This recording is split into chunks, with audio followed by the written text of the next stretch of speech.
সেনা সদরের হেলমেট অডিটোরিয়ামে আসন্ন ত্রয়োদশ জাতীয় সংসদ নির্বাচন ও গণভোট 2026 উপলক্ষে গণপ্রজাতন্ত্রী বাংলাদেশের অন্তর্বর্তীকালীন সরকারের মাননীয় প্রধান উপদেষ্টা প্রফেসর ডক্টর মোহাম্মদ ইউনূসের সাথে সশস্ত্র বাহিনীর ঊর্ধ্বতন কর্মকর্তাগণের একটি মতবিনিময় সভা অনুষ্ঠিত হয়। বিস্তারিত ডেস্ক রিপোর্টে।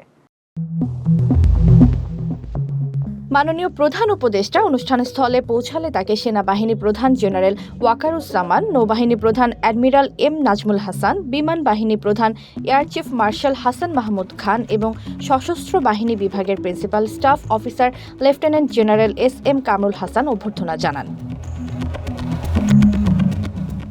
সভার শুরুতে মাননীয় প্রধান উপদেষ্টা দেশের বিভিন্ন প্রয়োজনে সশস্ত্র বাহিনীর গৌরবোজ্জ্বল ও দায়িত্বশীল ভূমিকার কথা উল্লেখ করেন এবং দীর্ঘ সময় ধরে ধৈর্য ও পেশাদারিত্বের সাথে দেশের আইন শৃঙ্খলা বজায় রাখার জন্য সশস্ত্র বাহিনীর প্রতি আন্তরিক ধন্যবাদ ও কৃতজ্ঞতা প্রকাশ করেন।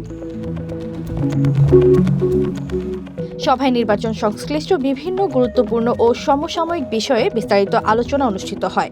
এ সময় আসন্ন নির্বাচনকে সকলের জন্য অংশগ্রহণমূলক, শঙ্কামুক্ত ও সুষ্ঠুভাবে সম্পন্ন করতে সশস্ত্র বাহিনীকে পেশাদারিত্ব, নিরপেক্ষতা এবং আন্তঃপ্রাতিষ্ঠানিক সমন্বয়ের মাধ্যমে দায়িত্ব পালনের বিষয়ে মাননীয় প্রধান উপদেষ্টা দিক নির্দেশনা প্রদান করেন।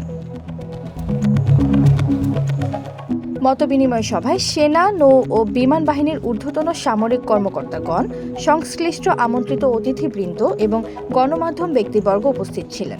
এতক্ষণ আপনাদের সাথে ছিলাম তামান্না ইসলাম তন্নি। প্রতিদিনের নিউজ আপডেট পেতে আমাদের সাথেই থাকুন।